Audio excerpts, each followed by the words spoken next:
When I was 14, my mom told me to step out of the family photo because I didn't match. She smiled like nothing was wrong while I stood to the side, trying not to cry. That night, I skipped dinner and stayed in my room, drawing pictures of a life where I finally felt like I belonged.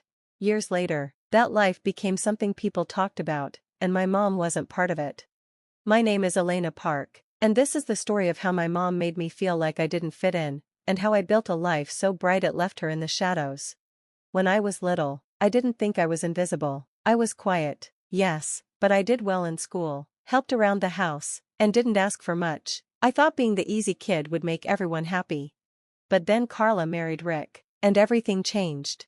Rick had 2 kids, Brooke and Jared. They were loud, sporty, and loved being the center of attention. Carla called them a breath of fresh air. Suddenly, the walls filled with their photos, winning trophies, dancing on stage, or playing at the beach. My drawings, the ones I had framed and hung up, started disappearing. No one talked about it, not even when I asked. Carla loved posting pictures online, us in matching clothes, going out for brunch, playing happy family, but I was always cut out, blurry, or off to the side like I didn't matter. Once, I asked her, "Do you not want me in the pictures?" She sighed like I was being annoying. "Elena, stop being so dramatic, you're too sensitive." She said that a lot, too sensitive, like my feelings were a problem, like I should just be happy to stay quiet in the background. So I stopped asking. Holidays were the worst. Rick's kids got cool gifts like bikes and iPads. I got socks or school stuff. One Christmas, they got matching jackets. I got a notebook, with my name spelled wrong. Carla smiled and said, "You like drawing, right?" I wanted to disappear. The worst part wasn't the gifts, it was how she acted like everything was normal, like I was being ungrateful. But not everyone treated me that way. My grandma, Carla's mom, lived a few towns away in a cozy house with wind chimes on the porch. Her name was June. She had gray streaks in her hair and always smelled like cinnamon tea. She called me Lena and said I had my grandpa's hands, strong and creative. She never made me explain myself, she just saw me, and that was enough. When things got bad at home, I started spending weekends with her. Carla didn't care, she seemed happy to have one less person to deal with. At Grandma June's, I could breathe. She noticed how much I liked drawing, faces, clothes, buildings, and asked if I'd heard of graphic design. I hadn't, so she signed me up for a free class at the library, then another, and another. "Don't let anyone make your world small," she told me once, "you're meant for more." Carla never asked where I was going or what I was learning. If she saw I was improving, she never said so. One day, she gave me a shopping list and said, "Be useful and get this while I take Brooke to her modeling audition." Then she gave me $10, barely enough. When I said that, she rolled her eyes. "Use your own money, Grandma probably spoils you anyway." That's when I realized Carla didn't see me as her daughter. I was just someone to manage, someone who didn't match her perfect family, and because I didn't match, I didn't matter. So I started journaling more, drawing more, planning an escape I couldn't yet explain. Grandma June told me to keep every drawing, every idea. "Someday, you'll show the world what they missed." She was right, but back then, I was just a quiet kid with a pencil and a broken heart. I didn't want revenge, I just wanted to belong. In high school, I realized I wasn't just ignored, I was invisible. If I got an A, Carla barely nodded, but if Brooke made the honor roll, Carla posted about it like she won a Nobel Prize. Brooke and Jared were Rick's kids. When Carla married Rick, we became the Bradfords, not the Parks, not me. She even changed our last names. Everyone took Rick's name, except me. I didn't fight it, I just stopped trying to be seen. They went on fancy trips, skiing, the beach. Carla always had a reason why I couldn't come. "You don't like the cold, or you burn too easily." Eventually, she stopped making excuses. "It's just easier when it's the 4 of us."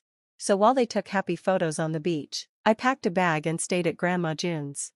She may have been Carla's mother, but she never treated me the way Carla did. Her house smelled like lavender, her floors creaked, and her hugs were warm. She never told me to smile for pictures.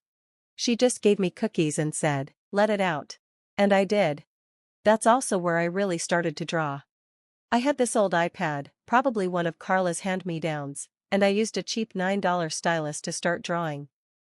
I made logos, fake ads, and anything that made me feel like I was creating something important. something that couldn't just be cropped out of a photo. Grandma noticed one Saturday. She sat down beside me while I was making a poster for a fake coffee brand. She looked at it quietly and then asked, "Have you ever thought about doing this for real?" I shrugged. "It's just something I like." She didn't push me. Instead, she said, "Keep everything you make. We'll need it later." That's how it all started. Every weekend, I'd bring my digital designs to Grandma's house. She'd print them, put them in plastic sleeves, and organize them in a big leather binder she called Elena's Book of Brilliance. I thought it was silly at first, but later, it became everything. In my junior year of high school, Grandma signed me up for a digital design class at the community center. Carla said no, it was too expensive, despite spending hundreds on Brooke's birthday purse. Grandma paid for it herself, even arranging for rides so Carla wouldn't know. She always knew I'd need a way out. Then one afternoon, she proved it. I was at her kitchen table talking about how my counselor said I could apply to art colleges if I had a strong portfolio. I was excited, but I didn't let myself hope too much. Carla had laughed when I mentioned college. "Design? That's not a real job, Elena." Grandma didn't laugh. She went to her bedroom, opened some drawers, and came back with a sealed envelope. She slid it across the table. "Your grandfather set up a trust fund for education." I added to it. "It's in your name." "I've been waiting for the right time to tell you." I was speechless. "You're going to college, Elena," she said like it was already decided. And I did. I applied to 6 schools, got into 3, and accepted a full scholarship to a top design program at a private university in another state. Carla never even opened the acceptance letter. She didn't even notice it in the mail. I left the day after graduation, no party, no pictures. Just Grandma and me, packing my suitcase and heading to the bus station. College was the first place I ever felt like a person. My roommate, Tessa, was loud and chaotic but loved everything I made. She showed my designs to a friend who worked at a boutique, and I got my first freelance gig designing their lookbook. Things picked up fast after that. A local ad agency hired me part-time, and then a brand consulting firm offered me a summer internship. I worked hard, weekends, late nights, and Carla just kept posting pictures of her perfect family with Brooke and Jared, like I didn't exist. I didn't say anything. For years later, I graduated summa cum laude. I had job offers waiting for me. One of them came from C&V, a top marketing firm. The executive director had seen my student work at a national conference and emailed me directly. "Elena," he wrote, "your storytelling is rare. Let's talk." I didn't tell Carla. She thought I was working at a cafe. I quietly moved into a small apartment near the firm and started building a career no one could take away. Years passed. I climbed the ladder, from junior designer to art director to lead creative strategist. By 27, I bought my own apartment, took Grandma June to Paris for her birthday, paid off her house, and got a dog named Pepper who wore little boots in the winter. Carla? Still posting family selfies. Still pretending I didn't exist. And then, everything changed. It was a Thursday morning when I got the call. I was in the break room, finishing a pitch deck, when my assistant knocked. Channel 7's morning show confirmed, they want to feature you as part of their Young Visionaries segment. I almost dropped my coffee. The segment aired that Monday. I was on a cozy set, talking about creative storytelling, brand identity, and how I went from being invisible to being recognized. They even showed some of my old college sketches. Grandma had saved everything. The comments flooded in, inspiring. So talented. Where has she been hiding? Carla found out the way everyone else did. She was hosting brunch when my face appeared on the TV.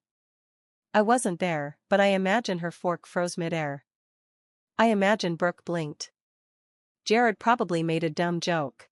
Because suddenly, I wasn't invisible anymore. I was everywhere. Magazine features. LinkedIn spotlights. A billboard in Times Square. The girl she told to stay out of the picture had become the face of a creative revolution. And that was just the beginning. 3 days after the show aired, I got a message from Carla. "Elena, it's your mother." My 50th birthday is next month. We're having brunch at Belmore Gardens, very exclusive. Be there. 11 a.m. sharp. Don't embarrass me. No, how are you? No, I'm proud of you. Just a demand with a little insult, like always. I almost deleted it. But instead, I laughed. Not out of spite, just out of amazement. 13 years of silence, and this was the grand comeback? A brunch invite, framed like a royal command? That night, over tea at Grandma June's, I told her about the message. She didn't say much, just raised an eyebrow and asked, "So, what are you bringing her?" I smiled and pulled out a small envelope. Inside was a certificate for an all-inclusive luxury spa retreat in the Swiss Alps, private chef, mountain view suite, chauffeur, 5 figures, easy. Grandma nearly dropped her teacup. Elena, she doesn't deserve this. Oh, I know, I said, sipping calmly, but I'm not giving it to her. I just want her to see what she gave up. Grandma chuckled. You are your own kind of wicked. The day of the brunch, I wore a clean black jumpsuit and a simple gold necklace. No logos, no flashy heels, just quiet elegance, the kind people miss until it's already gone. I arrived 5 minutes early. Belmore Gardens was exactly what I expected, fake fancy, watered-down mimosas, decor that looked expensive if you'd never actually been anywhere. The hostess led me to the private garden room. Everyone was already there, Brooke, Jared, Rick, and a bunch of people I hadn't seen since I was a teenager. Carla sat at the head of the table, covered in gold sequins and self-importance. When she saw me, she blinked like I was a ghost. "Oh, you actually came," she said, forcing a smile. "You could have dressed up more for the occasion." I just nodded and sat at the far end of the table. The brunch played out like a low-budget soap opera. Brooke gave Carla a personalized jewelry box. Jared handed over a monogrammed designer tote. Every gift came with fake tears and exaggerated thanks. Then it was my turn.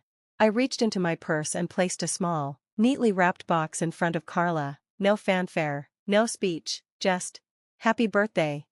Carla stared at it, eyes narrowing. This better not be one of those minimalist gifts. Honestly, Elena, you show up in basic clothes, take a taxi here, and now this? She didn't even open the box, just shoved it back across the table.